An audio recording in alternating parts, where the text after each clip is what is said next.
Anywhere I'm at, turn the city up. I can flip a dollar to $1 million. I don't like to brag, but I'm really on. 3, 2, 1.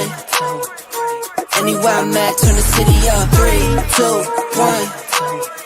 I don't like to brag, but I'm really on. It's a new day, days been new. Been a decade since I made it out of rental. We some owners, baby, we don't got no rent due. My trick, but my wife, you like the trick too. Merry Christmas, hey Saint Nick. What we want get, we on wait list. How we got here doesn't make sense. Have patience, that'll make sense. 3, 2, 1. Anywhere I'm at, turn the city up. I can flip a dollar to $1 million. I don't like to brag, but I'm really on. 3, 2, 1. Anywhere I'm at, turn the city up. 3, 2, 1. I don't like to brag, but I'm really on. Picking up the slack, joining this prime way, I'm getting to the rack. I do what I want, when I want, where I want, no cap. Put in all work, now I'm getting to the back. 25-8, I got money on my mind. Live life great, but I'm always on the grind. Navy blue tank, I don't wear it for the time. Real hustler, baby, throw my rollie in the sky. Get ready for blast off. Ball pointing cushy, so you know it's berserk. Trevor on the mix, so you know we gon' work. I might leave in one, find the beach and go surf. I'ma ride the wave till I'm out of this earth. 3, 2, 1. Anywhere I'm at, turn the city up. I can flip a dollar to $1 million. I don't like to brag, but I'm really on. 3, 2, 1. Anywhere I'm at, turn the city up. 3, 2, 1. I don't like to brag, but I'm really. Oh, let me slow it down. Rapping with the singing, I be singing. You can get it all free like welfare. Back to the beginning, know what I told ya. I got 2 degrees, now I'm dumb rich. This sound like some 718 shit. The living weirdo on the same shit. Damien, let's go violinist.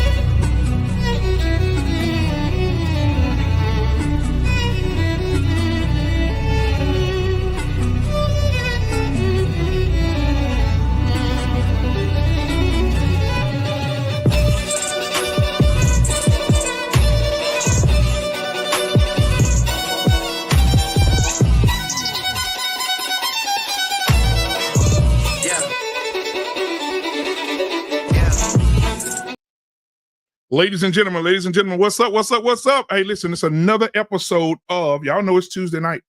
We flipping tables tonight. We flipping tables every Tuesday night. And we're going to keep bringing the same energy with different conversations because we got to talk about it. We need to have these conversations nobody else is wanting to have. And we got to have people on here who can have these conversations that nobody is willing to have. Now, let's do some housekeeping rules here. You know how we do it every week. Hit the like button, hit the subscribe button, let everybody know, share with your friends and your family. Let them know what we're doing here and get them in here. All right. I also want to kick a shout out to my co-host tonight, Lost in Translation. The velvet voice of YouTube is out sick. He's been sick for the last 3 weeks. Make sure you guys pray for my guy. Make sure he's get uplifted and motivated. If you got his information, send him a message. He's doing a little bit better. He said he should be back running with us again next Tuesday. Also, shout out to Bossman who had a medical emergency last week. And so his wife is saying that he's doing great. He's doing wonderful. Lost in Translation is here now. He said, what's up, Lost? We'll see you next week, my brother. Get your rest, man. And we'll see you then. But make sure you're in the chat, though, because I know you're going to have something to say about this tonight. All right, so I appreciate you, brother. Thank you for being here. All right, man. So listen, before we get started, CJ Wilkins is in. He said, waiting for this like a Kevin Samuels hater is to blame black men for why they're single. CJ, man, thank you for being here, brother. I thank you for being the first one in the building tonight. All right. So listen, I have a couple here tonight I wanted to bring on, and I'm going to let them introduce themselves. But I'm always looking for different people to come on here and to be a part of this on Tuesdays. And they've agreed to come on here on Tuesdays and express themselves. And I'm so happy and proud. I'm peacock happy and honeymoon proud to have them in the building with me tonight. All right. The rest of our panel will be here, but I want to bring them in first to introduce them, let them get you a little background with them, and then we'll have our other guys come up and we're going to have this discussion tonight because y'all see what the title is tonight. Who taught you to hate yourself? Yeah, we're going to get into it tonight. So today is Fat Tuesday. I am from Louisiana. So I just put on one beat. I mean, I had a plethora of them. I just left New Orleans a couple of days ago. However, I'm going to bring them up now. Ladies and gentlemen, I want y'all to welcome one of the baddest couples alive today. They're coming in here to have their way. They're coming here to stand on business. They're coming here to say what they mean and mean what they say. Let's introduce them today. Here we go, ladies and gentlemen. Yes, indeed. It's so good to have y'all here. What's going on? What's going on? Talk to me. Thank you. Yeah. It's your girl Lily King. Y'all know I stand on business.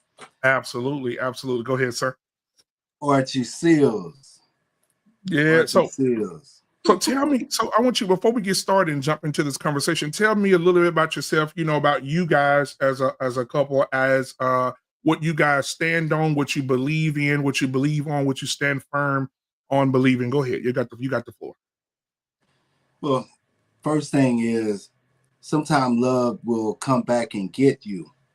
So our love story started 30 plus years ago.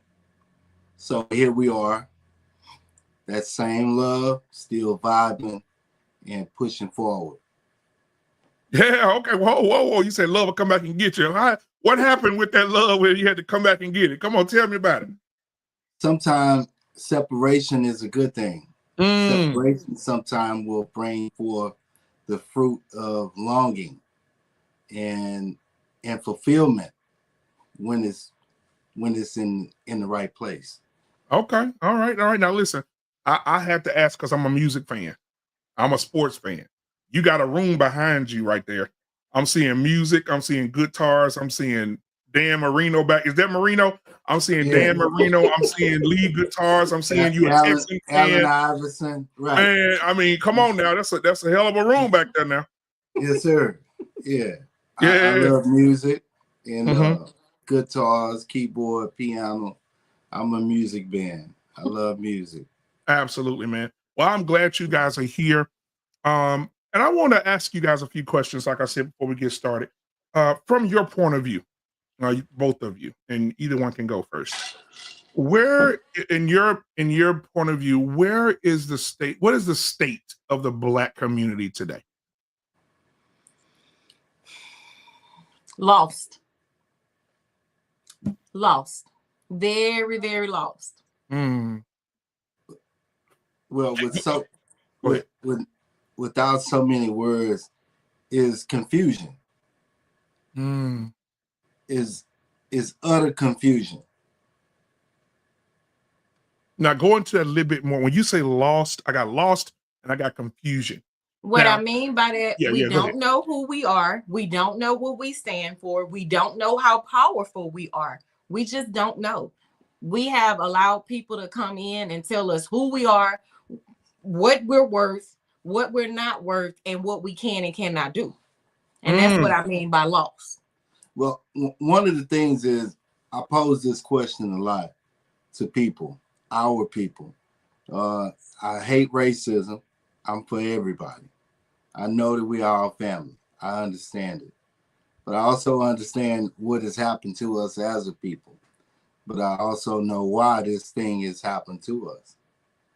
But one of the biggest things is when you don't realize who you are, I always pose a question to our people. What language did we speak before we were brought over here on slave ships? What language was it? Let's get back to that. I love to get back to the origins of life and of existence. And anything, I love to go back to the origin. So I always point people back to, let's go back to the origin without an argument. Origins without an argument.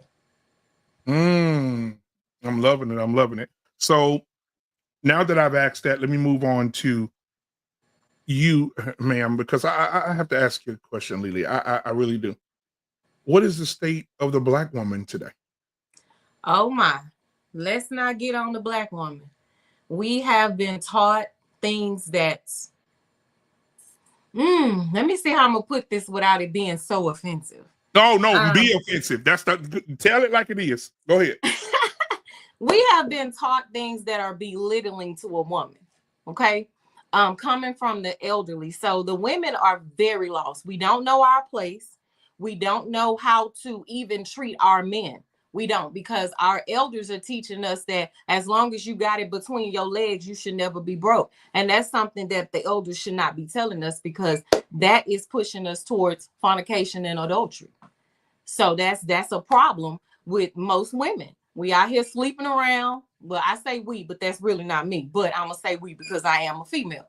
We out here sleeping around on our husbands. We out here sleeping around on just whatever. We out here doing whatever because of what the women, our elders, have told us. And we're lost. We are lost, and we just don't even know. Most women don't even know what they stand for. Look at social media, booty popping, booty shot. You know, ain't got no clothes on. Like, they doing the most. You don't have to do that. You are beautiful, and most real men, they're not looking for booties. They don't want their women out here showing everything that they got. They don't want that. So our women are very lost. Ooh, okay. Thank you. I appreciate you.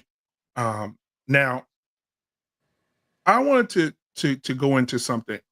Years ago, they had these reality shows come out, and one of the ones that just was really, just really bad for Black women was Housewives of Atlanta. Ooh. And when it first dropped, I found I think it's Ricky Lake. I found an old tape of them, the ladies on the panel, and the audience asking questions. And one of the questions that they ask is, or one of the ladies, Black ladies in the audience said is, what your life, what you portraying on TV is toxic, it's trash, right? And I want y'all to see, I'm gonna play the clip. But after, I want to know what happened to those women who stood 10 toes down that says, we're not taking these toxic TV shows.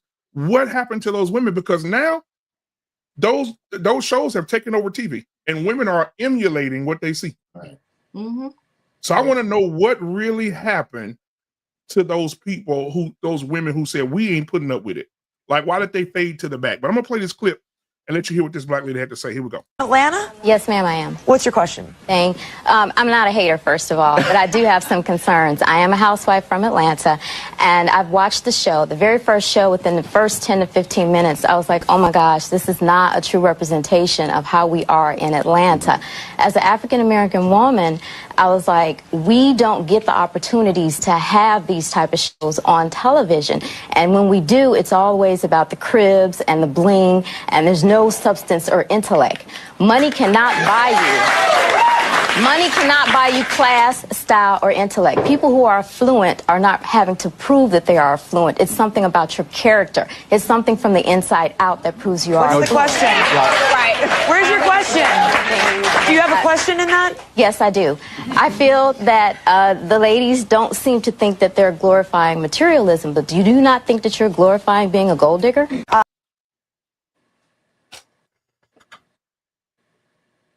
You have the floor. Yes. That's exactly what it is. That's why the women are running around getting fake booties and breast lifts and all this extra stuff that they doing because they trying to keep up with the Joneses. But the true women, we're natural, and we stand on business. We're not out here doing all that. So you don't have to do all that to be seen, especially if you're looking for the right one, which we shouldn't be looking for the right one anyway. They should be looking for us. But that's another subject. Come on in. Talk to me. So at the end of the day, go ahead. So at the end of the day, the TV reality shows, it's really a money thing. Because what is the first thing the women go do? We want to go get these long wigs. We want to go get these expensive purses. We want to go and get these expensive shoes. And when our husbands are not able to give us what the Joneses have, because most of that stuff they don't pay for anyway, it's free advertisement for them. So they get this stuff for free and then have us running around trying to keep up with the Joneses. So I don't like them. It's entertainment for the strong ones, but it's a trap for the weak ones, because the first thing they do, they go sell some booty to try to get that purse or that car, or they got 3 or 4 men that they sleeping with because they trying to get them funds to keep up with these reality shows. So it's a money thing. It's all about the money. Ooh, now from a man's point of view, what do you think about reality shows? How, because it ain't helping us at all, brother, as men. It's not helping us. Well, what do you think it reveals more of our character as it relates to all of the things that we pertain to our lives, daily lives. It details a lot of disconnects. It details where is dad at, you know, and eventually I'll finish the book. Where is dad at? You know, where is dad? Where is dad? You know, dad is on a long trip. Why did dad go on the trip? Because there had to be another dad behind that dad. So most African American women have 3 children's fathers. They call them baby daddies. The average Black African American woman has 3 children's fathers, at least. So it's always a next. So when I'm looking at the state of a woman, I'm looking at the state of the man. What happened to the man? What's happening to the man? And where is the real true man? So I always have to point it back to, where is that man? Where is dad at? You know, because what happened to the little girls is because dad is not around. And if dad is around, he hasn't stepped up as dad, because most dads I talk to definitely don't want their children dressed in a certain way. I don't care how gangster they are. You know, I come from the other side of the tracks. But even our children, we don't want them to be nowhere near what society has labeled our young Black females. We don't want that. But think of how many it is that are really standing up. And you'll see that the homes are empty. Dads are not in place. So the woman has to step up. So I fight for women all the time, because I understand the thing that has been done to our people to cause us to have a broken homes and a broken woman or a broken man. You know, it's just time out for it. But there is a solution. You know, we talk about the downside to all of this. It's horrible what's going on in our neighborhoods, you know, in the places that we call home. It's horrible to see what's happening, but there is a solution. So I don't want to talk about the bad stuff without eventually telling us about the solution. So, but let's keep it grooving. Let's keep it moving. We got absolutely. Yeah, because I wanted to ask you another question. Like, most of the men that will be here tonight, or women that'll come up on here tonight, they'll probably have the mindset of, yes, there are women out here that that had the utmost respect that we grew up respecting. You know, you respected your mom, or you respected your grandmother, you respected the trials and tribulations they had to go through when they were coming up.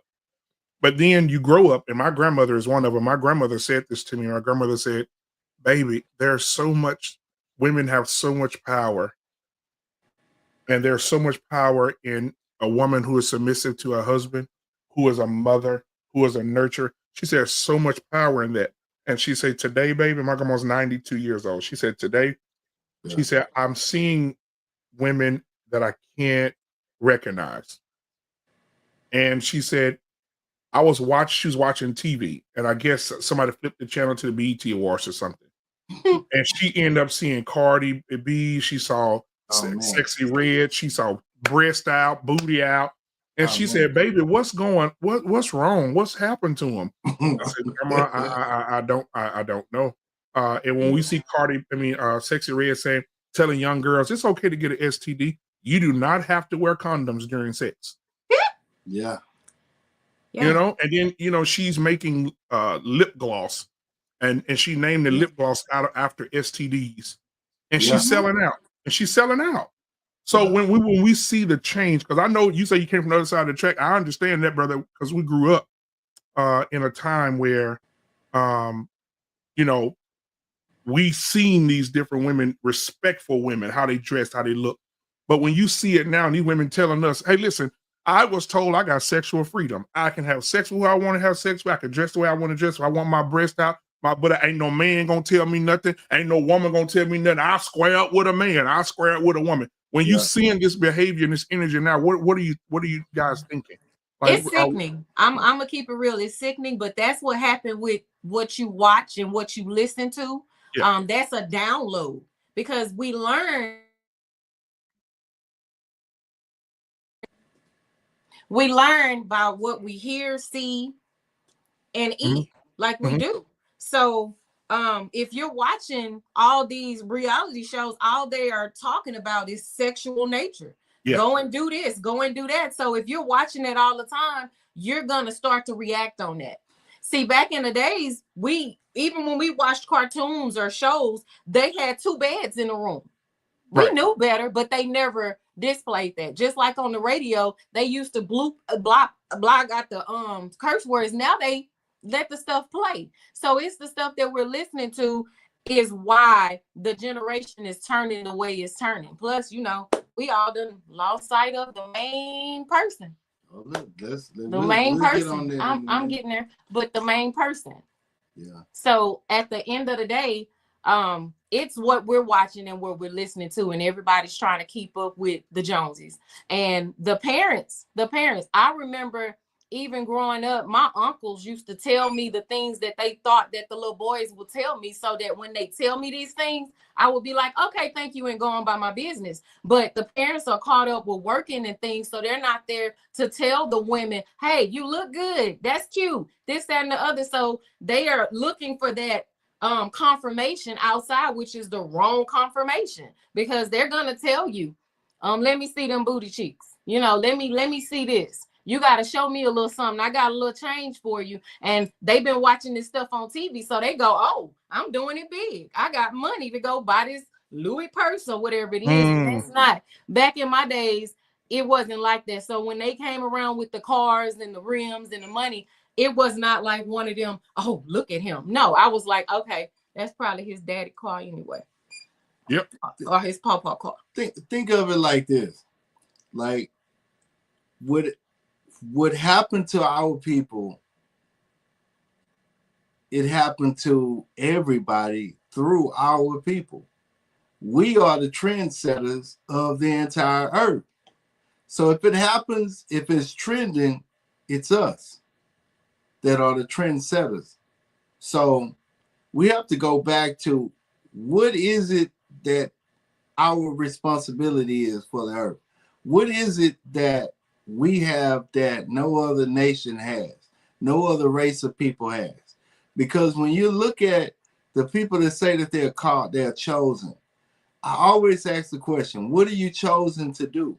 It has to be something that you're chosen to do. And you say that you're a chosen people, then what is it that you're chosen to do? And maybe it just might be in we're not doing what we've been called to do. So now we are trend setting with all of the negative things that's worldly, and it's not on the page that what we supposed to been doing. What are we trending? Why are we trending? What's the purpose? You're right. We've been being exposed, being put out there as the face of everything that's bad, everything that's, you know, make them the face of sex, make them the face of drugs, make them the face of, you know, you put the black face on everything, and then you hide behind it. Like the record companies. Think about the record companies. The record companies say, put all that music out, and then the white man back there counting his money. But think about it like this. You can even look at it in the workforce. You'll see they'll give that black man a flag, a whistle, and a stop sign. And you'll see the Mexicans or the Hispanics working. the concrete work, and you'll see that black man standing up there with a sign. It's even in the morning time when you turn on the radio, regular music used to be inspirational. In the morning time, you definitely have to get that inspirational, right? Right. But on our stations, it's nothing but sex music. Early in the morning. I'm talking about early in the morning. You on your way to 9 to 5 or 10 to 5 or 12-hour shift, and you got an erection. You literally got to pull over and take a break. Yeah. You know, you got to pull over because you're thinking about some stuff. By the time you get to work, you full-fledged. So it's even in our music, brother. Like, come on, man. Are you serious? Yep. So I got a call in here. Emmanuel E-Man is in the building tonight. And I think I'm going to bring him up. E-Man, are you there? I'm here. I know is my audio good or no? Yes. Yeah, we can hear you. We can hear you. What you got for us tonight? So I got a couple questions, right? So my first question is when we're talking about it was better back in you guys' day, what years are we referring to? Really? And what day? Really? Back in the 90s. Back in the 90s. And I didn't exactly say it was better. I was just giving an example of how the elders were different. It was a little I didn't different. say better. I said different. Yeah, it was a little more respect back in the 90s. When we tiptoed around our elders when we tried to curse. Right. Now they just say whatever in front of the elders. We at least used to hide out. Right. You know, if we curse, we would say, "Oh man, I hope they ain't hear me." Right. Now they say whatever and don't care. Yeah. So I was raised and born in the 90s. Mm-hmm. And I actually think it was worse then than it is now. Like when it comes down to the elders, I kind of get that, but maybe, and I got to understand, I might come from a toxic environment because I grew up in Atlanta. And, you know, when everybody tell me that, when I be hearing people say, oh, these women going crazy on Instagram, I said, obviously, y'all ain't never been to Freaknik. Freaknik was outside of my house. Right. You know, and now everybody telling these stories about how good it was. Right. I'm like, yeah, it's good to kind of paint a broad brush, but I remember Black Bike Week. Like, I literally grew up with seeing women twerking, having sex outside at the Waffle House. Like, I really just don't think that it was better. I just think that now you can go back and play the tape. And sometimes you couldn't go back and play the tapes of what was going on in the 90s. And what I mean by that is you didn't see this stuff on TV like you see it. You don't hear the stuff that you hear on the radio back in. They bleeped that stuff out, or they had a radio version. Right. Like they have an explicit version and a radio version, but nowadays you hearing the explicit version on the radio. And that's what I mean by that. Of course, there was twerking and all that stuff back then, but it wasn't freely advertised since we got all this free will to freely do what we want. Yeah. It's like it's out there, it's everywhere. It's no like protect the children. It's just, oh well, whatever. That's on y'all. That's what I mean by it when I say, you know, it was different.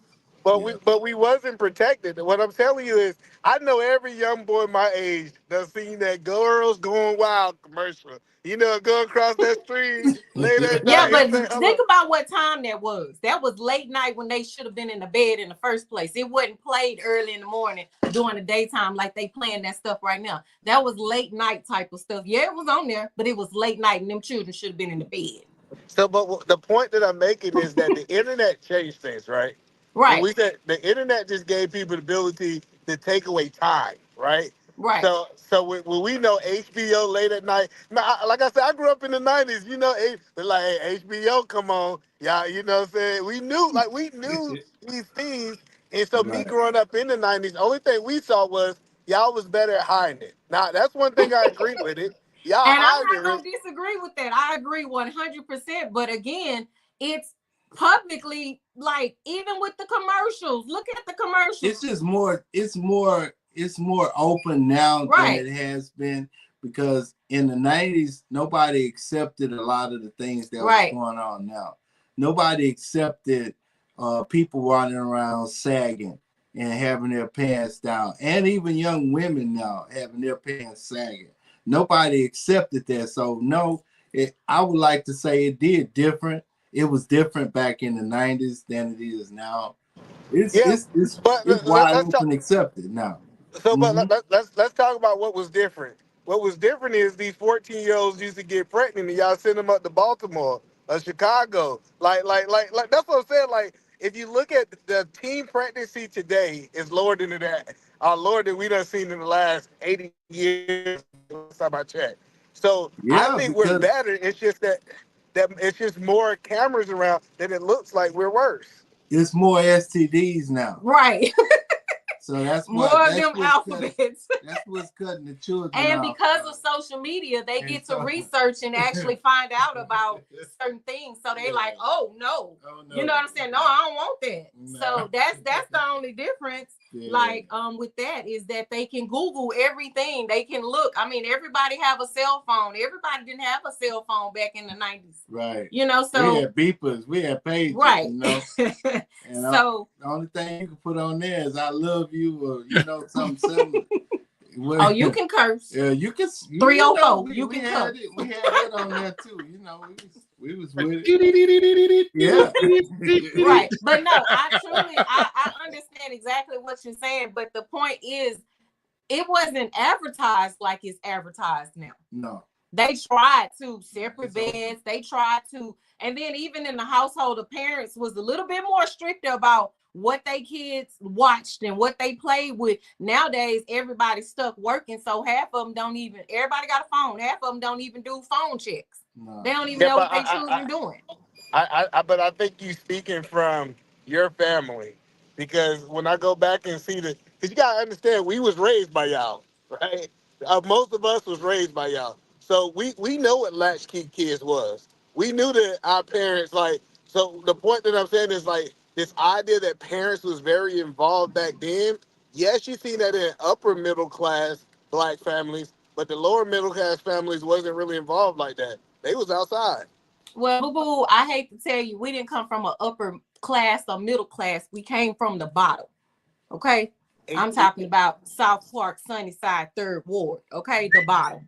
So I'm speaking from people that I've dealt with and, even my experience. So you're talking to somebody who came from the bottom. And I'm just telling you, my mama she didn't play that. And it was a single family home. Like she was on it. So, and the people around me that I hung with, because my mama was very picky about who she even allowed me to be around. And that's coming from the bottom. That's what happened to me. That's why I was cut off. Her mom. Hush. Hey, Hush. she cut me off early. So yeah, I mean, it's just different. And as of today, like I'm speaking from people that I've talked to, because I talk to people and deal with people, and most people are caught up in working. So they be like, I don't have time for that. I just tell them and I go on, and that's what they do. And I'm like, hey, you got to do phone checks with all this stuff that they got rolling around up here on this social media. You don't be knowing, and they got all these little locks, secret things on these phones and stuff. But yeah, you talking to two people that came from the bottom. Yeah, so you said from the bottom where you came from, the majority of the parents was moving like your parents was moving, or y'all think y'all was the minority? And that's what I'm telling you. Majority of the parents that I dealt with, even with my mama, because she was very like, the projects is the project, right?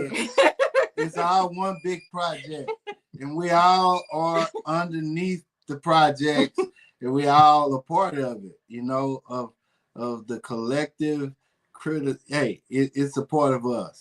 So, but I 100% get it. You know what I'm saying? But again, back in those days, they did not advertise like they do. And I'm standing firm on that. I get it. You probably was one of them little bad people that was doing all kinds of stuff. But your little bad but hold on, so I just I beg your pardon?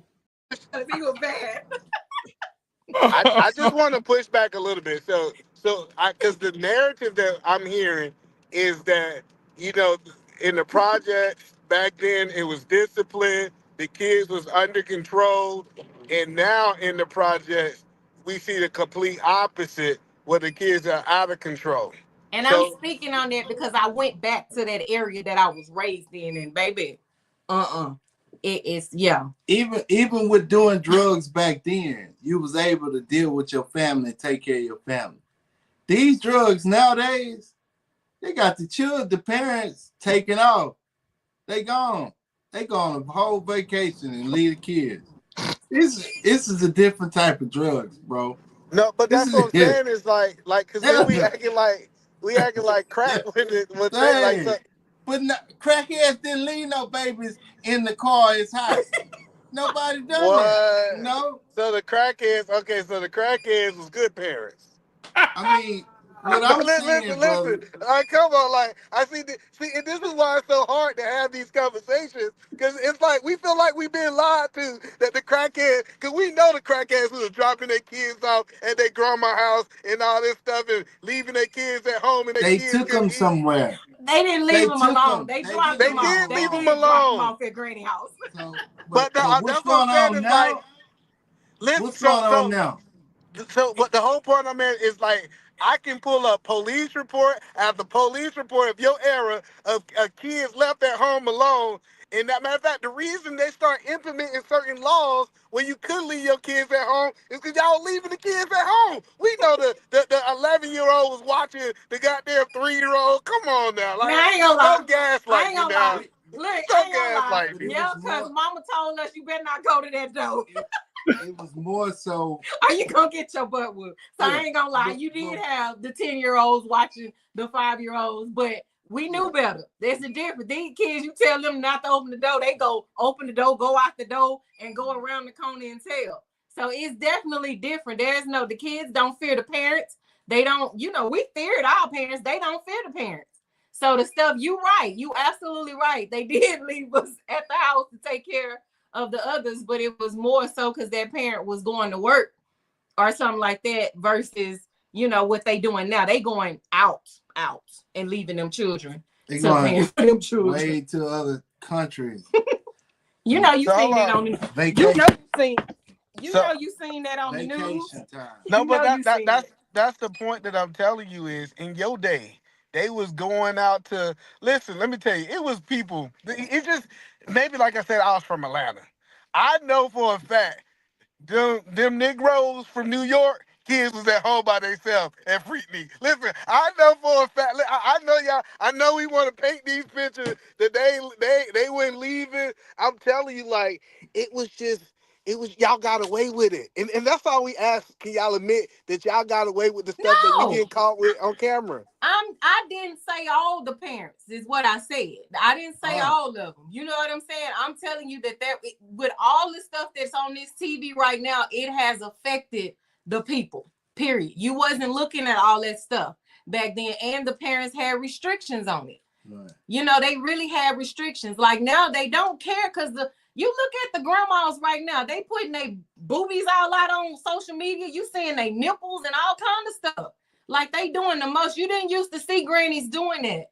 But now you see them, they booting up and they doing the most. And that's what I'm saying. Now, trust me, everything that's going on, it was happening back then too. It just wasn't widely accepted and out there is what I'm saying. It was not. It was nowhere near what it is now. Right. I'm not trying to paint a beautiful picture because just what you're talking about, that same stuff happened where we were. It's just that I wasn't around it like that. So would y'all say I'm crazy if I think the parents today are better than the parents of the past? I think you have a valid point because we have more tools than ever before. We have more tools, there's more resources as parents. I've taken parenting classes. I've taken plenty of them, and they all teach you different techniques. So I think we have more at our disposal than we did in the past. So yes, we as a people have graduated a whole lot and becoming better parents. It used to be a time that parents would take it and whoop you with a extension cord. I got extension cord whoopings straight out the tub, so think of what that is now. Abuse. You're going to jail. Going to jail. I had so many whips, but guess what? Look at me now. I have a knot on my head that the hair don't grow back from a belt buckle, you know? But look at me now. I respect my mom. I respect the elders. I respect the people. I respect authority. So the things that we called trauma to us back then, I mean, that was discipline. Because look at this generation compared to this generation that you can't put your hands on. Right. Look at what they're doing. What I'm saying is, majority of my generation, the majority of the young generation, see, the problem with social media. This just my take, right? The problem with social media, they show y'all the 1%, or maybe let me give you 10%. They show you the 10% of my generation, and what we do is we say that's all of our generation. I'm telling you that when you talk about being disrespectful, because Oh, no.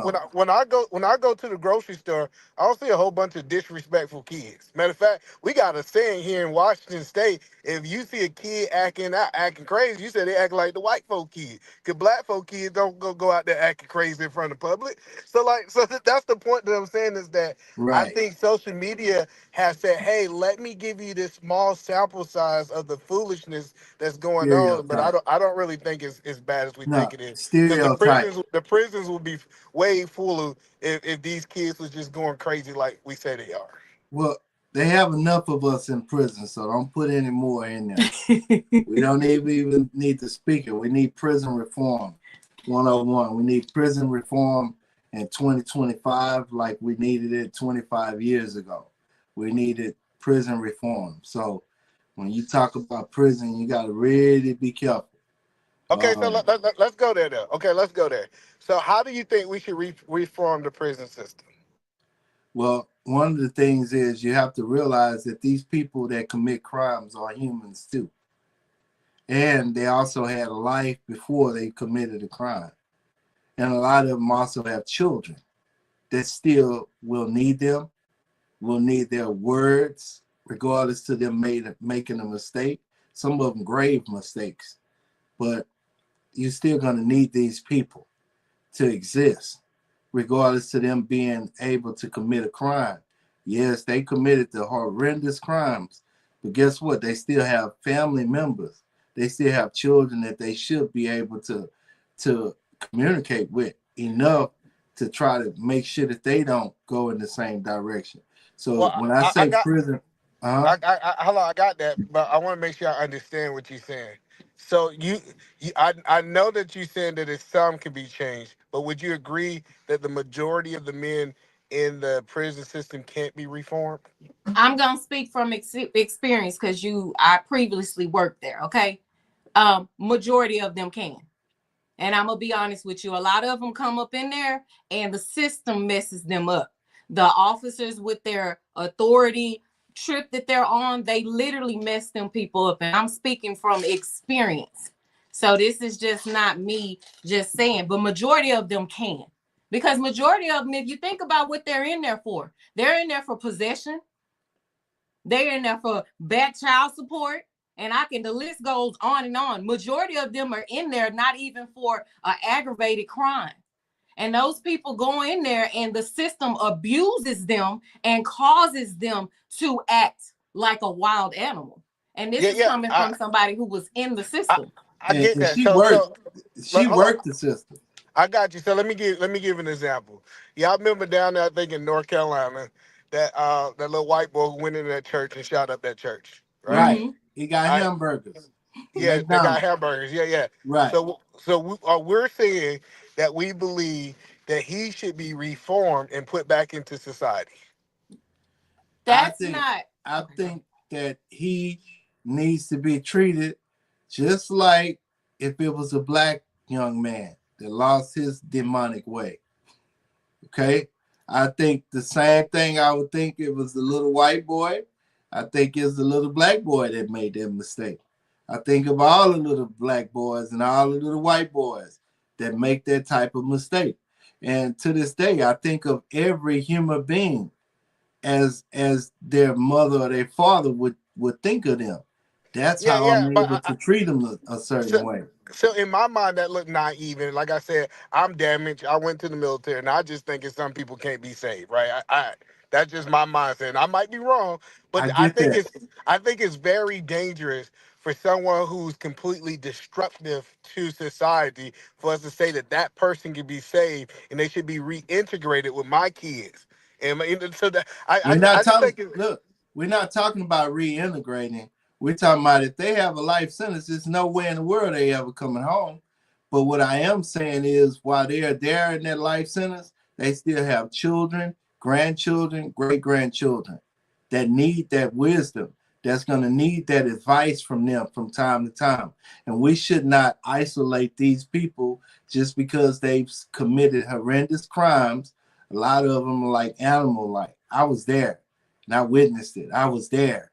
You know, I was there at the bottom of the places, the worst types of places. I was there. I spent a lot of my early years in those places.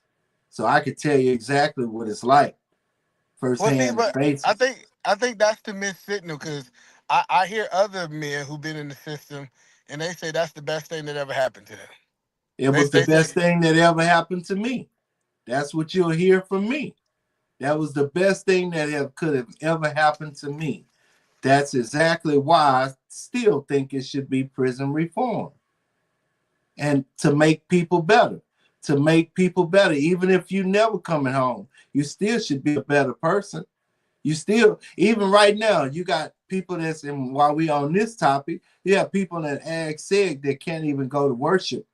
Yeah. They have rights to go to worship God, any God. They can't even go to worship, brother. You think that God is with that? That you're going to hold them just because they're an ag sig that they can't cry out to God and worship God? You mean to tell me you have the control that you would hold somebody from worshiping God, even in ag sig? And they How do. dare you? How dare listen, you take away a man's rights to worship God, the creator? So when I speak, I'm speaking from experience. And prison reform, it should definitely have some prison reform. You have great-great-grandfathers in prison. I'm trying to make sure I understand. Hold on, I'll let you get in, Coach Ferd. Go ahead. So you said that they're not allowed to pray?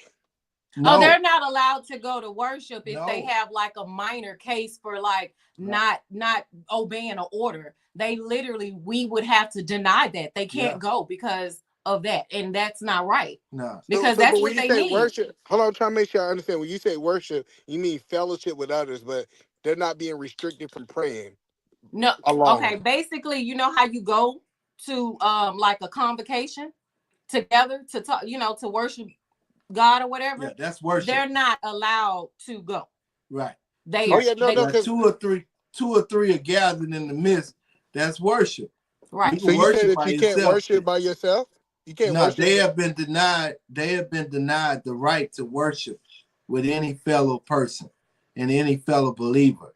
That's wrong. That's why I say prison reform needs a prison reform. Now, I'm not giving nobody that a free ride, brother. I'm not giving people that deserve to be punished. You know, I have 10 children, 12 grandchildren. You think I want somebody doing something to my children? I rip them to pieces. But the thing about it is not what I want, but I do want them treated fairly because it might be one of our children.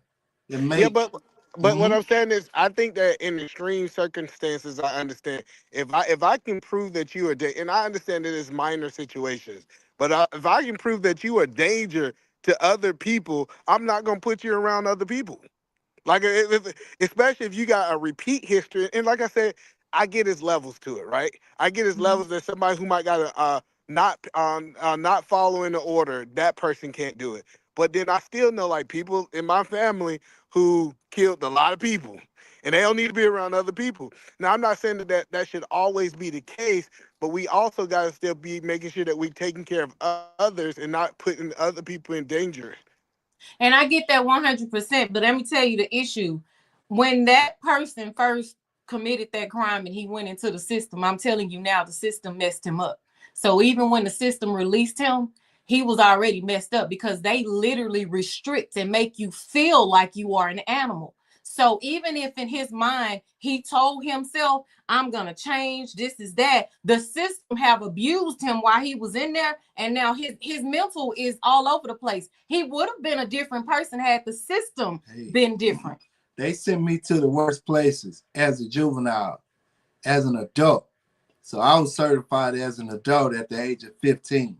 So I didn't have a choice not to be among grown, hardened criminals. I didn't get that choice. I was sent as an adult, up as an adult at 15. So when you say that, hey, no matter what this person has done, they shouldn't serve God, and you restrict that person that's an aggravated seg, you would take their rights away from them to dwell with another person, to worship God. You got to be careful. You got to be very careful when you do that, because God is watching. And I pray every day for prison reform. I pray every second of the day. And I've been home since 1999. But I pray every day, all day long, for prison reform. I think we all agree that it should be done. So let me get something tangible.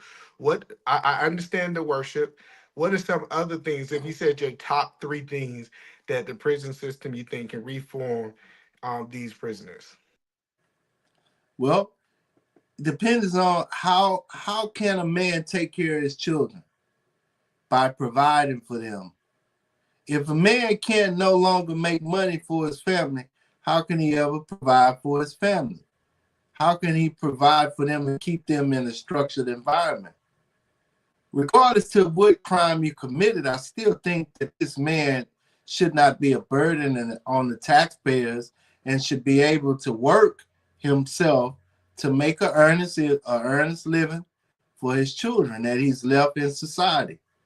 And I really do think that husbands and wives should still have a conjugal visit. I don't give a shit if they if they not in the feds. What gives you right to take away a man's conjugal visitation with his wife? The same law that we're married, and we use these laws to get married to these wives or husbands.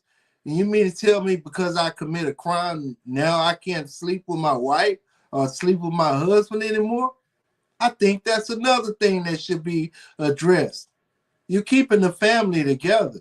Yeah, it might take some money to keep up with that, but guess what? I think it would go well. It would go better for that person that has these children that's out here in the world that's going to be put on tax-paying citizens, and to try to keep his family together and his marriage together. So I think that. So hold on, let me ask the first one. So with the first one, are you saying that you believe that a person in prison should be able to make like the average income, 50,000, 40,000, 30,000 from prison to take care of his kids? They work hard, okay? They literally go in, they deal with the plumbing, they deal with the electrical, they deal with they don't have to pay nobody else. They get these inmates and they have them working the work. So they should be paid just like an electrician. They should be paid for the plumbing. They should be paid. But what they pay them the bottom of the bottom, and they work them. So I just want to make sure I understand. So if I'm making $85,000 as an electrician, I should be able to go to prison and be able to make $85,000 in prison. If you certified, think about they do the work? Think about it like this. I think about it like this. If you're working and doing the work, what does it matter where you are? But I also do think that they shouldn't be getting what somebody in the world is getting. Absolutely not. You're absolutely right. I don't think that would be fair. Because here, everybody be, shit, let me just go get locked up if it's like that. They don't have to pay no bills. Hey. But they should be paid. They should be paid fairly. They should be paid because they are doing the work. And if they was to call in an outside contractor, they're gonna pay an arm and a leg. But they literally pay them the bottom of the bottom and have them working. They repair everything on these buildings. So, but what I'm trying to understand is, because I remember growing up, if I would have asked my mama to pay me to cut the grass, she'd say, "You live here." She'd say like this idea, like she'd say, "Hey, it's your responsibility to keep this up because this your house, right?" And so with that mindset, I'm trying to figure out, like, okay, so are we gonna start charging prisoners rent? Like taking a portion of we charging the taxpayers? Absolutely. Why the taxpayers gotta pay? They can work their butts and pay their own taxes. Let's play it out. Hold on, we about to play it out. Okay, so let's say that he get paid. Let's say he get paid. Let's say $50,000 a year, and then we're gonna take half of that for his stay. Now that he's paying for his stay, he should be able to kind of talk about the amenities he should have, right? Right, but let me talk. How much money are they taking from the taxpayers to feed them 3 meals a day and they dental and all this other stuff? Right. A whole bunch. I think the taxpayer pay for safety. For them being able to separate those people from society, that's a bill for taxpayer. That's what you pay the officers for. That's what you pay the officer for that, sir. That's not. But so I run a business, so I understand you still have lights, you still have electricity, you still have, clothing, all these different things, right? So I understand that to maintain these prisoners, it costs money. And then the question that I'm gonna ask, for the person who got the job versus the person who don't got the job, do the person with the job have a better way of living in prison? Look, what you're trying to get at is it fair for them to get paid? I don't think they should get paid what a person that's in the world is getting paid. No, it should be lesser pay. Absolutely. You're an inmate. What are you gonna make? What I make? You don't pay no light bill, no water bill, right? None so, of that. But I do think that they should make them pay for their bed. You did the crime, you paid for the crime. So, but that's what I said.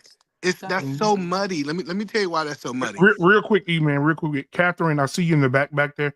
Catherine, can you please adjust your camera where we can see your entire face? Because I'm seeing your ceiling. And I don't want to be looking at your ceiling. Hey, I'm gonna need, yeah, you go, Sugarfoot.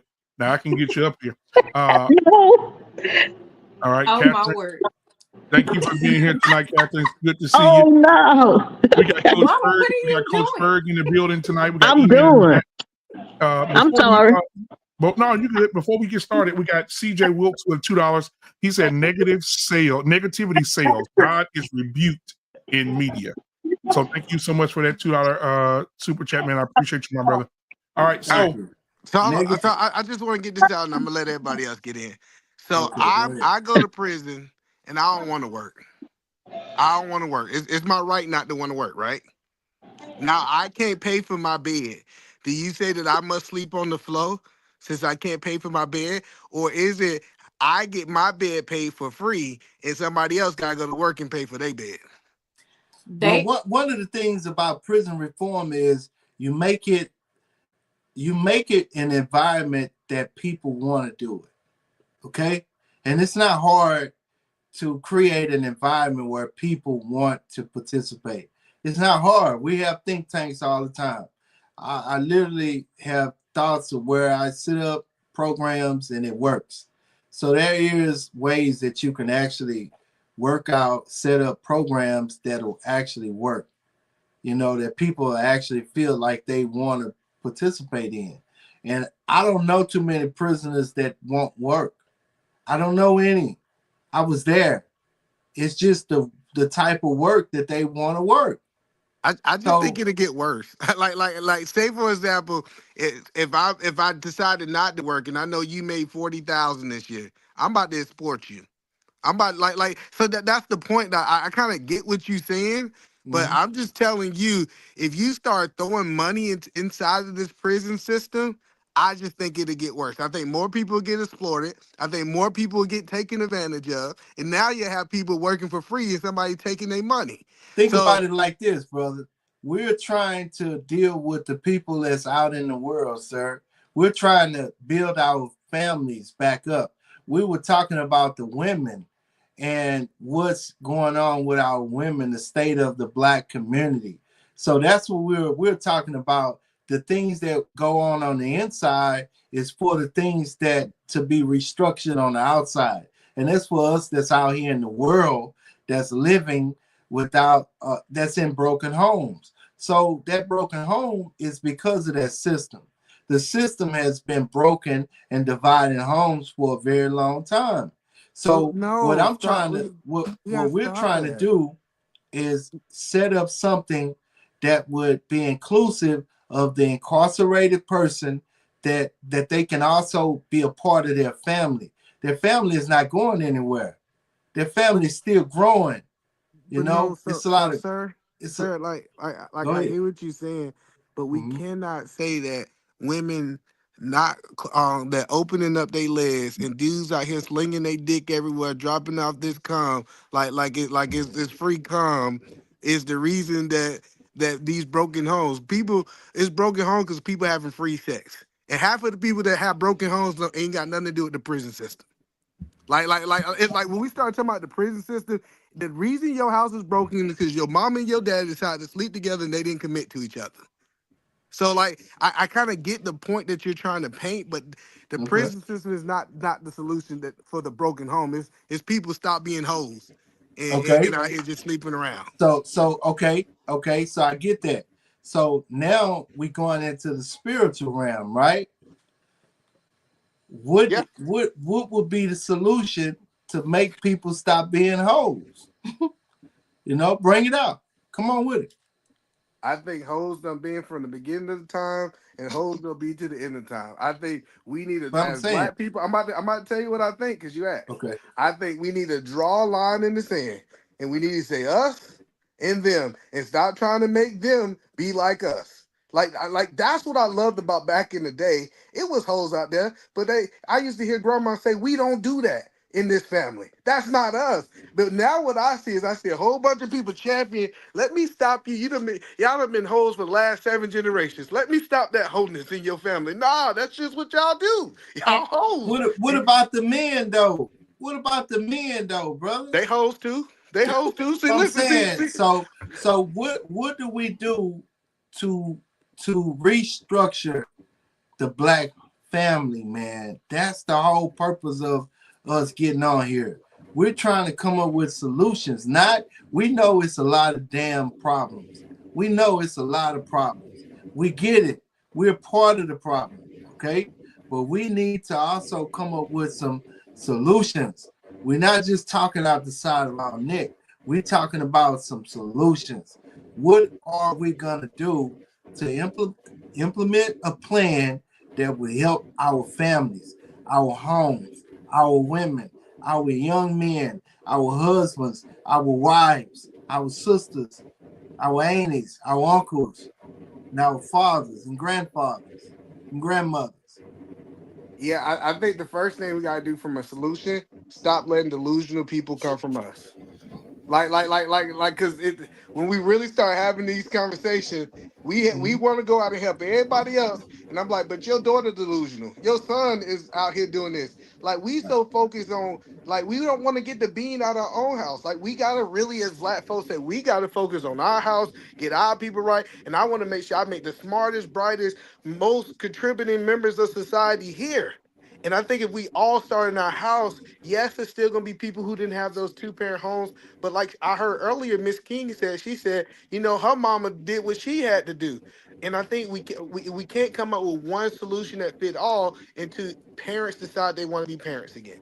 And you just went back to what I originally said from the beginning. I said it was different because they told us different things. Like I said that from the beginning. Nowadays, they telling them, long as you got this between your legs, no woman should ever be broke. That's the stuff that they telling the youth. That's coming from the elders.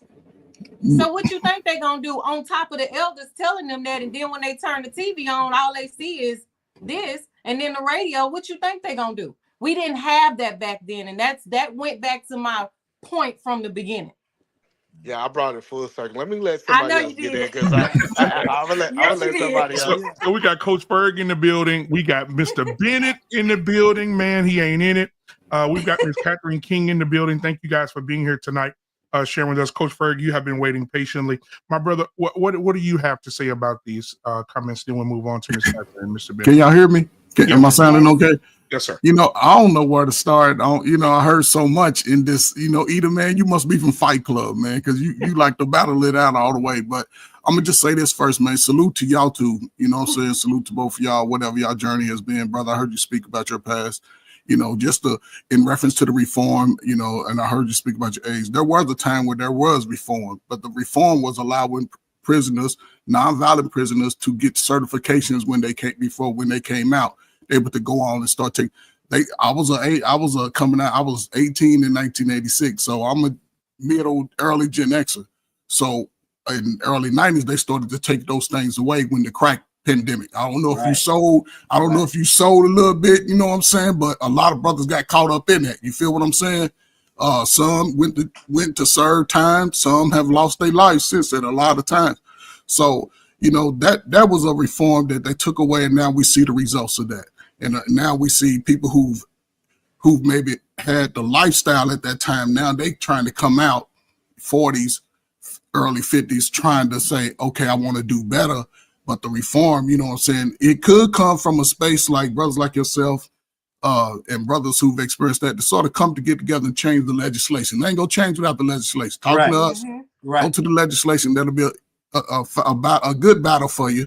Not you, but anybody. But you know what I'm saying, as far as the conversation with the young lady speaking about the home, the law has really separated the Black family in a sense, right? Because when you say they say it in the home, I like when people say they, we know who runs the Black home.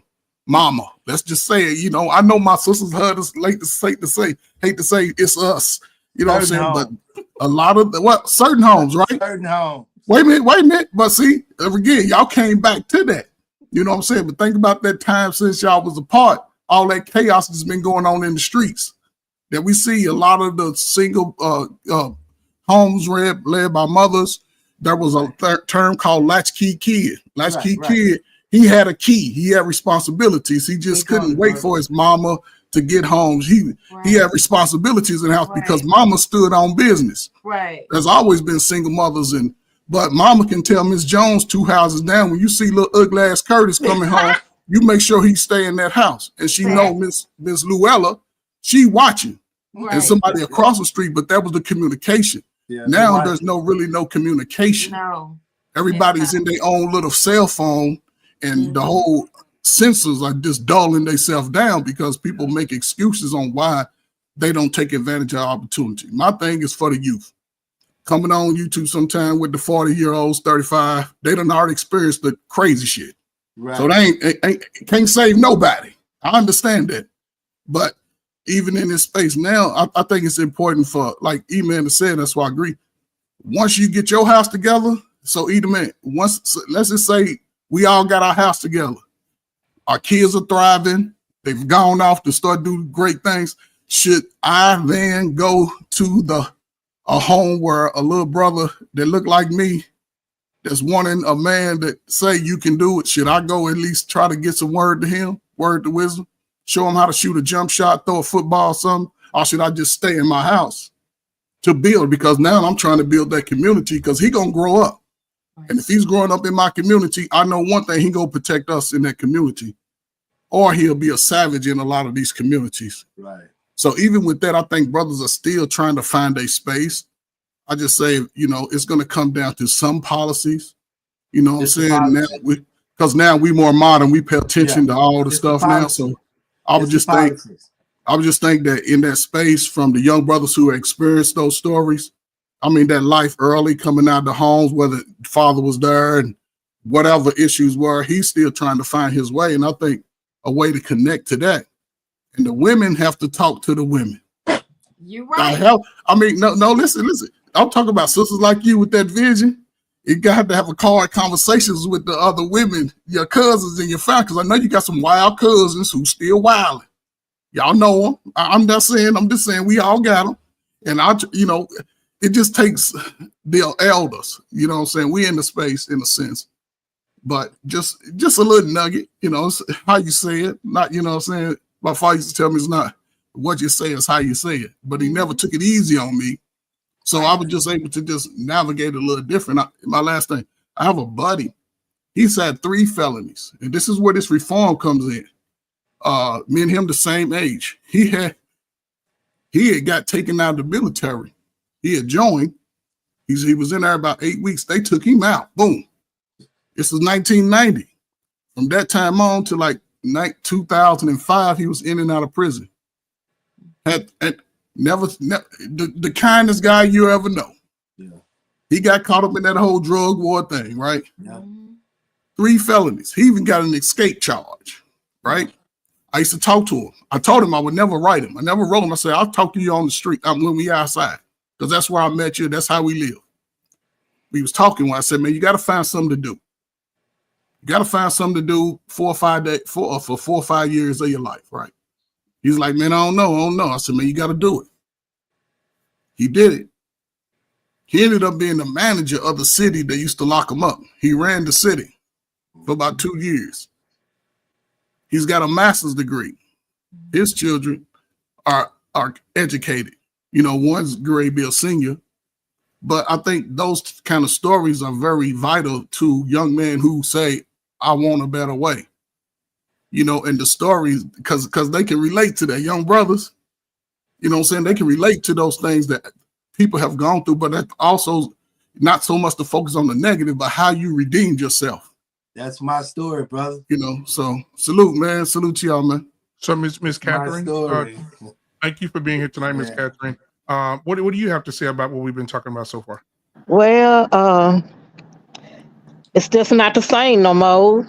And people are doing wild things and all the wrong things. And just, I guess, pray for them. Back in the days when I was raising my kids, I threw trash baskets and everything. And she did. And just to get your attention. And she did. And we went to the school with it. And she did. So I had to raise 3 on my own, and I had to have some trash baskets to keep them right. I didn't call nobody in. I just needed a trash basket. So hey, and I got their attention too. Yeah. Just take them a class and just and just clown them there and get them embarrassed. And they'll be all right. And they were. Yeah. It's Alicia King is my daughter. Yeah.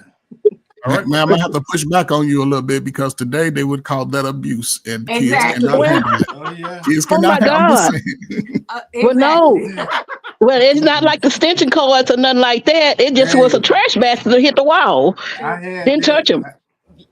Didn't touch them at all. Just scare them up a little bit. You raised your voice too loud. That's abuse. And the belt buckle, I had that. Oh my God! On my forehead. So I got Mr. Bennett. On your forehead. So I got Mr. Bennett here tonight as well, man. Thank you so much for Mr. Bennett for being here tonight. What are your thoughts on what we're talking about so far, sir? Well, there's been certainly so much. Can you guys hear me? Yeah. Yes. Okay. Well, certainly there's been a lot said, so I don't even know where to start. I found myself, I think, agreeing much with what Eda Man was saying tonight. I think every generation certainly paints a picture of their background and growing up. But I'm Gen X like Coach, and so I remember the 80s and the 90s, and those weren't necessarily the greatest of times. So I don't believe in going back and glorifying, just like people in this country say, America needs to go back, or we need to take out, all this, take your country back and all that. There has never been a glorified time. It's just that you have to make the best of your time. Right. And just some of the things that people are talking about, obviously you're speaking from your own experience, and I can't take that away from you. I can't change your reality and what was there for you. I would just say that wasn't mine. And I grew up I grew up poor. I grew up single parent home. My mom had schizophrenia growing up. So I had a very challenging upbringing. but I've been certainly, this month I would have been married 28 years. We have 3 daughters. My youngest one graduates college this May. And we decided that we just wanted to change the destiny of our families. My wife came from a broken home also. So we just made some decisions. And I grew up in a time in the 80s and 90s, I got together with some brothers from college, and we were just determined through our fraternal organizations. We weren't we weren't a D9, but we had like a fraternal order. We just decided that we were going to change the destiny of our backgrounds. All of us came from urban areas and whatnot. And we didn't have much. But to this day, we still have made impact on our individual families. Like what you guys are talking about, I have no reference to. My girls, they don't, they don't act like the girls that are out there. None of my friends and the family members that I grow around, that's not our reality. Right. Because we chose not to make that our reality. Right. So again, and as far as, obviously technology has certainly made things more accessible. But you still have to be a parent, and you still have to show them how to use the technology, not just kind of ban it from them. Right. So again, I raised my daughters to live in the world that is theirs, not trying to get them to go back to the generation that was mine, which wasn't that great to begin with. So on that front, I would say, I don't know if there's going to be a single solution because again, everybody's coming from a different background. Where you guys live and work and operate and do what you guys do, it's a very different ground than the ground that I'm in. So I'm not going to tell you guys how to do what you guys do. But what we do in our place, in our world, is, again, be involved, keep our kids socially active, focus on education, and just give them the structure that they need. Like in our house, there's no drama. And we were just very intentional about that as we raised our family. So I think every pocket's going to be different. I think, again, we're looking for the single bullet. It's not going to be there. Regarding the prison reform, I certainly agree that the prison industrial complex needs to be done away with. I think there's too many brothers, too many of our people who are locked up for non-violent, small drug offenses. Right. And I think that has done more damage to us than anything else. Right. But I'm sorry, the ones who are violent, I'm sorry, you guys to stay there. Yeah, you guys to stay there. Yeah, so I'm not, and you got to do it the way you got to do it. And we agree with that 100%. And I don't agree that they should make as much. Now I went back and listened, and when this was going on, E-Man. Now hang on, you're shaking your heads. But E-Man asked you a specific question. So if an electrician's making $85,000 a year on the outside, should someone in prison make $85,000 a year? And you guys agreed to that. But then you changed later on and said that they shouldn't be. They should make less. I don't think they should be paid. He cut me off before I can say that they deserve to be paid fairly. He cut me off, but not the. But same they don't pay. deserve because they're doing the work. They need to be paid fairly. Okay, that's what I was saying. And okay, then I will say this too to add to what you're saying. You say you don't think that it's a single solution. It is. It really is a single solution. That if I was to get the opportunity to explain what this solution is, then everybody that's on this call would definitely know that this is the solution, the one solution that it will take to get our families back to doing what we are called to do. There is one solution, and there is. It is. Okay. It is. Okay. And I think I understand where you guys are going with that. The only other thing I wanted to say, and you guys brought up corporal punishment.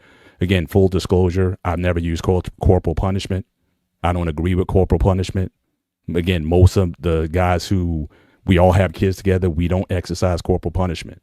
So again, we like to glorify. Yes, we hit with belts and chains and cords and all that kind of stuff. And I'm sorry. I think that's slave mindset. And so, again, there's other ways. Again, parenting is hard. And a lot of people oftentimes went to the belt because they didn't know anything else. Right. So, again, we decided that, again, that cycle of how we were raised and the things were done to us, we were going to change that, but we were going to be better. And I do agree with Edaman that I think parents, certainly those who got their stuff together are better parents than what was back in the day. There's more understanding. There's more conversation. There's more development versus just do what I say, not as I do. And if any eyebrow raise, you go to the belt buckle.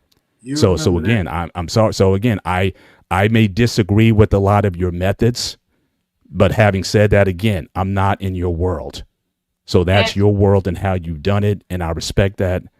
I've operated differently, and I wouldn't necessarily prescribe certain things to our community that I don't think benefit us. And I'm not, like I said, I think corporal punishment to the degree that it might have been done on previous generations, I think is barbaric, and I don't think it should be applied in today's world. So and again, that's the last thing I'll say. And again, we didn't say that we did this. No, what we said was that that's what we went through. Of course, we didn't do that because we didn't agree with it. I didn't agree with getting whooped with a paddle. I didn't agree with any of that. And to be honest with you, I barely whooped my kids if I had to, because it's a whole workout. If I want to work out, I'm going to go do Tabo. So I took phones and stuff and gave them books and made them sit in a room to read because I was tired and couldn't breathe. So no, we never said that was the method that we used. What we brought up is how it didn't. No, I did not say that. That's what you. But again, when he talked about, it's like I said, it's not just you. It's a lot of older people or people from certain segments of the country.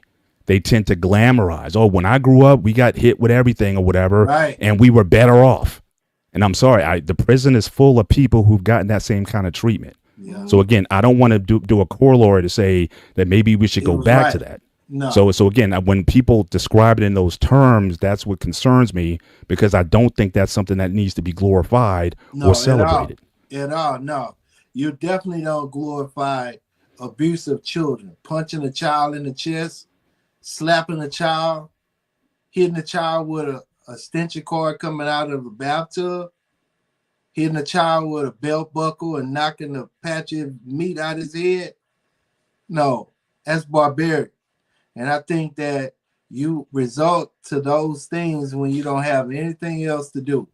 And that's what a lot of our parents have been introduced into. A road that has no solutions. And for us in our generation, we are the problem solvers. We're going to look for solutions. I'm more like the Bill Cosby type parenting. I watched Bill Cosby for years, and I wanted to know what it is my children. I have 10 children, 12 grandchildren. I wanted to know, and I started pretty early. I started really early, 14 and a half years old. I'm 46. But I started, and I wanted to know how to treat my children differently from how I was raised. So we do a lot of different things. But this actual talk was about who taught you to hate yourself, and that's what we actually started out addressing. Who taught you to hate yourself?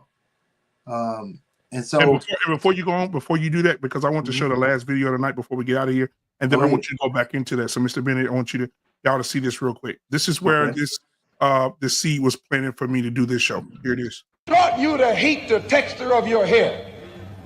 Who taught you to hate the color of your skin to such extent that you bleach to get like the white man? Who taught you to hate the shape of your nose and the shape of your lips? Who taught you to hate yourself from the top of your head to the soles of your feet? You should ask yourself, who taught you to hate being what God gave you?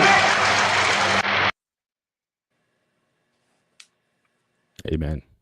Yeah. Yeah, that's I could tell you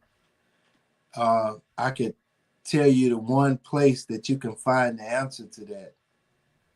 But you have to be able to read. You want to read it. You actually want to know the solution to that. Who taught us to hate ourselves? We have to go into the spiritual realm. We would have to get into why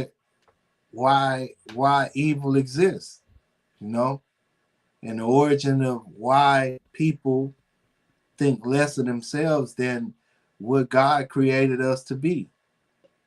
If God was creating gods, if God was manufacturing gods, then ultimately our choice in the direction that we're heading is to become God, to become like God.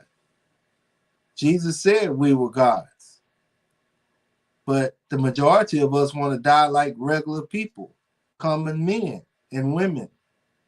But we have an opportunity to be gods, knowing what's right and what's wrong, and knowing how to avoid the evil thing, the evil way.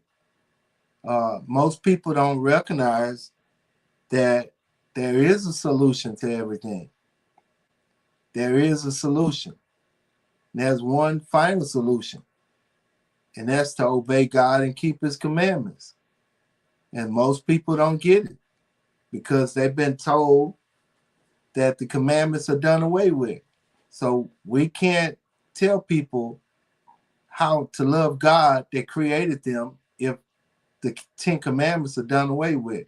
We can't tell people how to love their fellow man and their neighbor if the 10 commandments are done away with and they're nailed to the cross.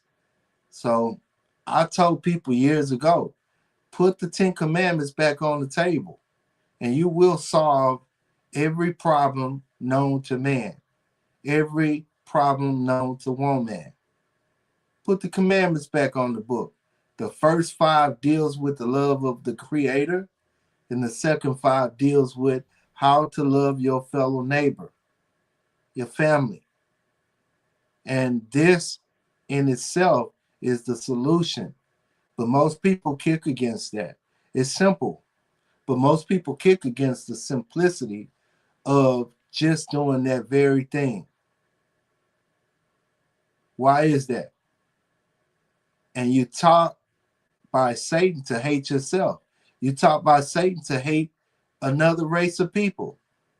We know that Noah had 3 sons, Shem, Ham, and Japheth.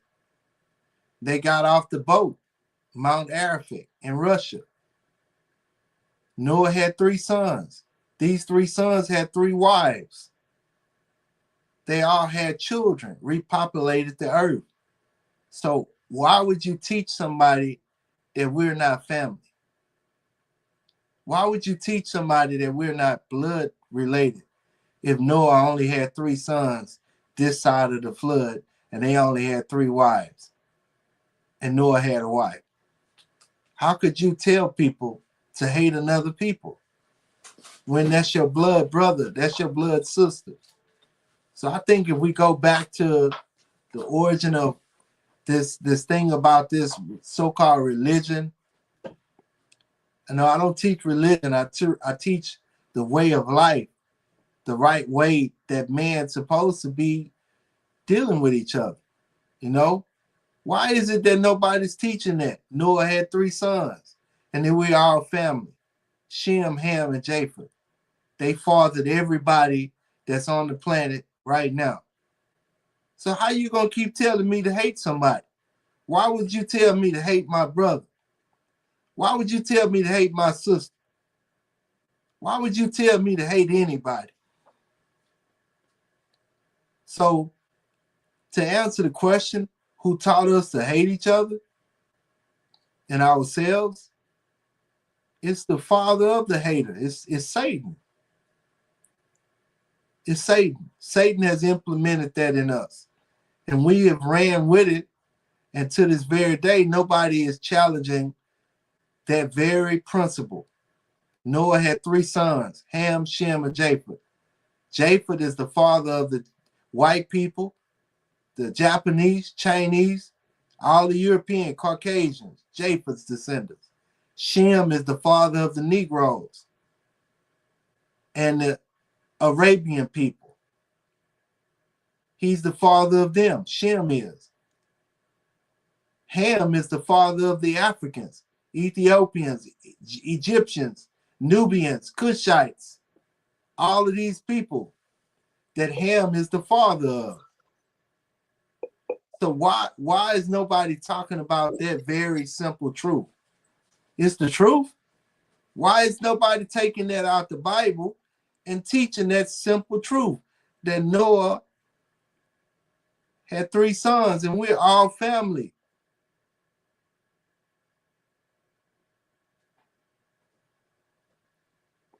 All right, so I want to get to Uncle Jeff is in the building tonight. If you've ever seen a Comic View, if you've ever seen BT Comic View, you ever seen Def Comedy Jam, if you've ever seen Lapapalooza with Jamie Foxx, if you've ever seen any of those comedy shows, then Jeff Brown is a comedic legend. He was on stage on all of those platforms.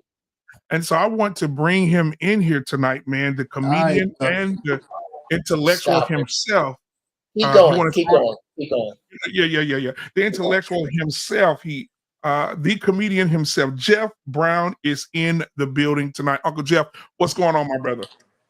Hey, beautiful people. I got here as soon as I could. I wish I could have got here earlier. I know these conversations are always dope. Shout out to the panel. I'm not anti anything. I'm just incredibly damn pro-Black. I just to the rest of the world, to those of you who may be watching who are of other races who are in crisis, I give you life gives us thoughts and prayers. My people come first. I don't give a damn about saying it. I don't.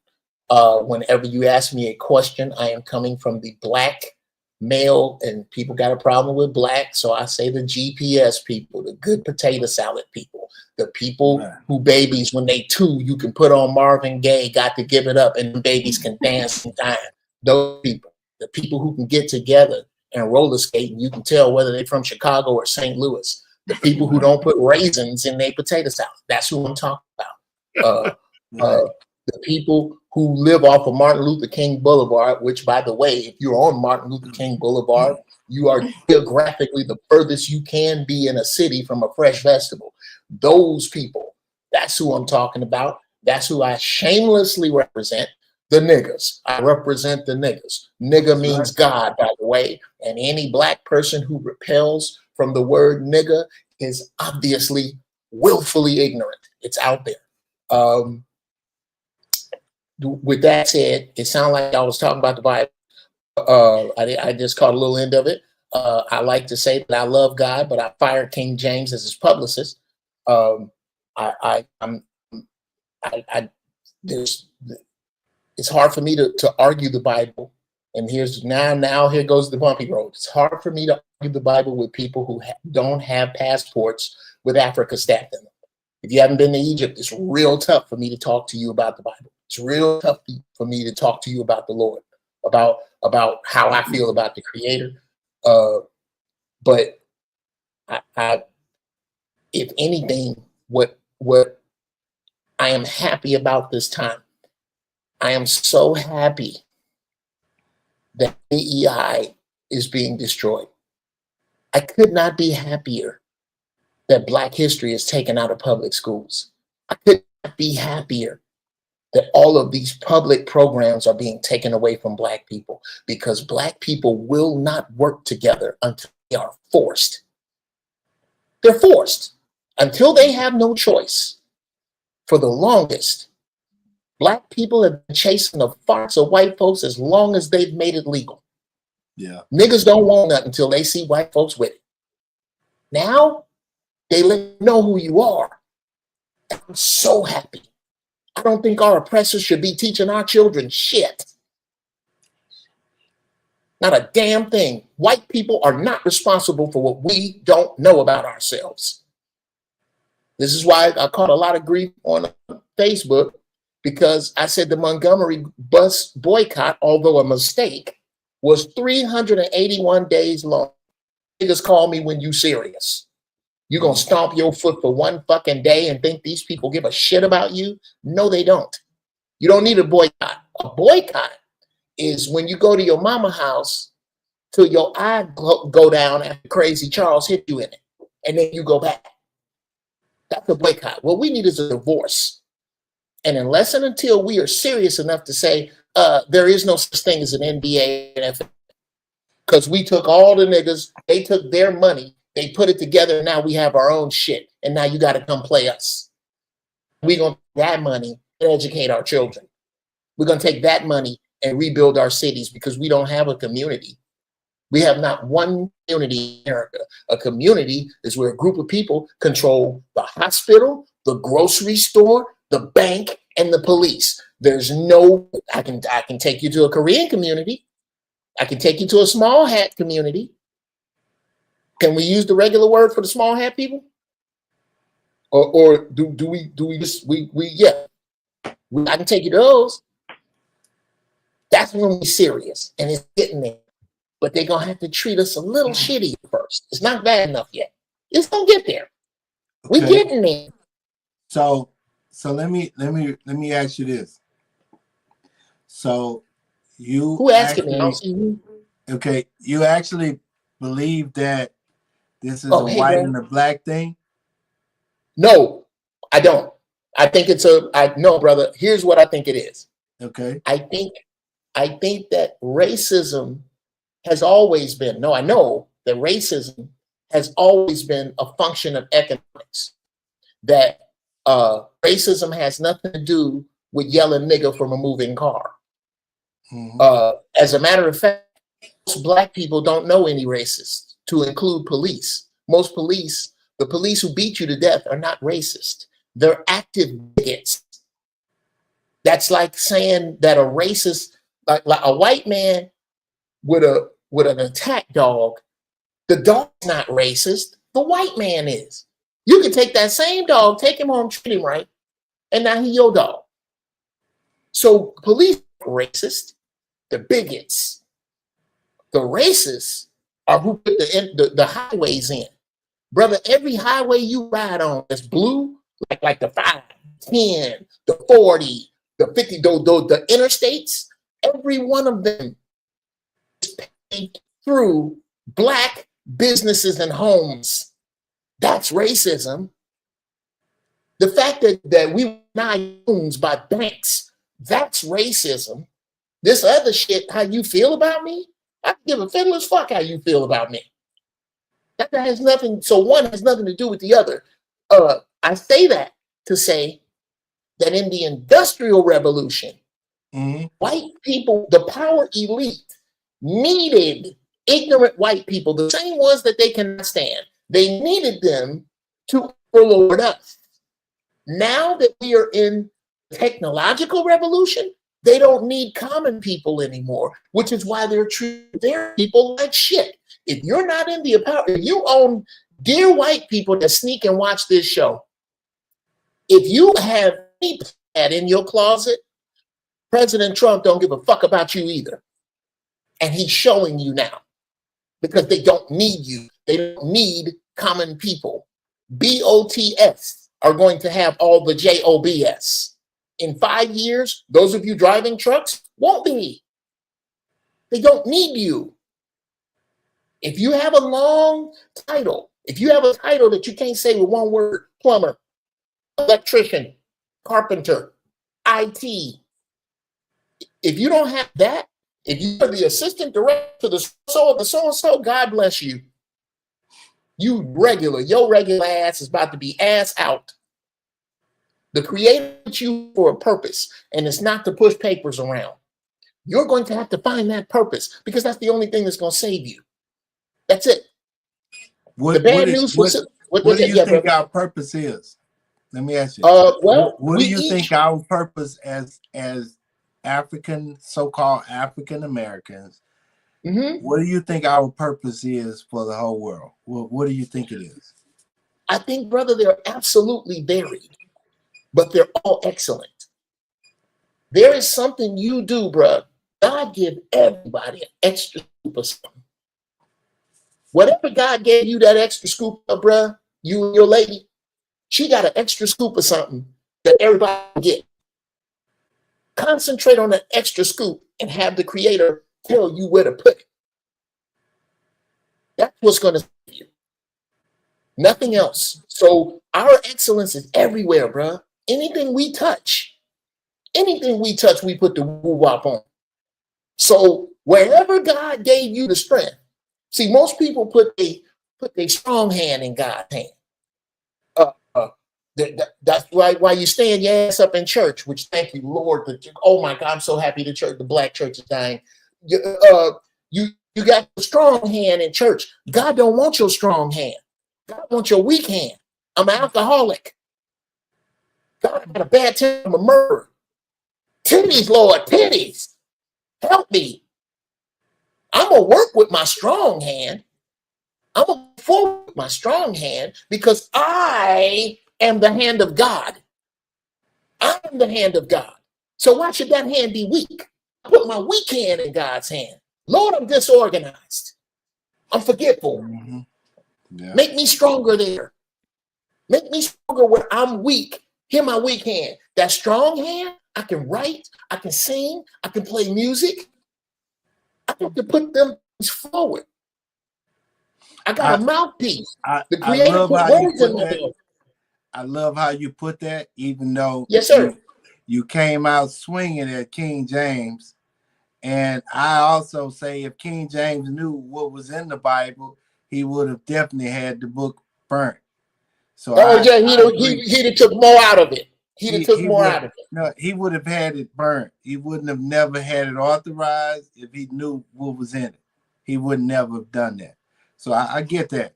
But that's for a whole nother conversation. Sure. I get when you say about us having a special scoop.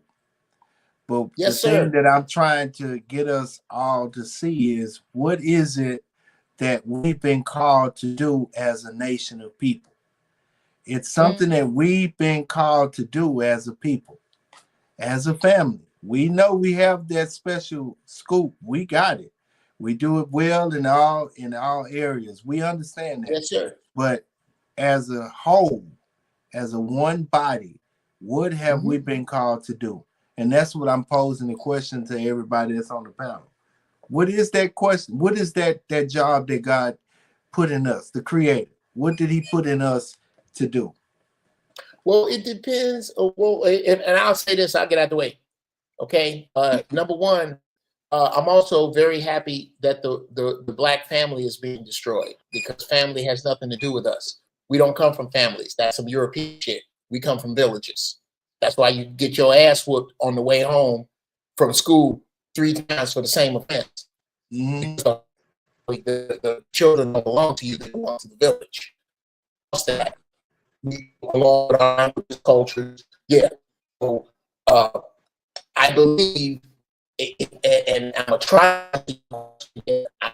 is the direction you're going, is to bring up. You're losing connection, brother.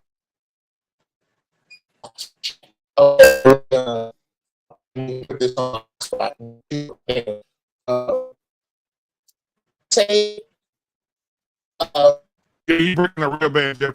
Go and come back in. So as we come to the end of the show, Jeff, he got, I don't know, his connection with BMU. I think you might be breaking up a little bit also, I think. Yeah, we got bad weather here. Oh, okay.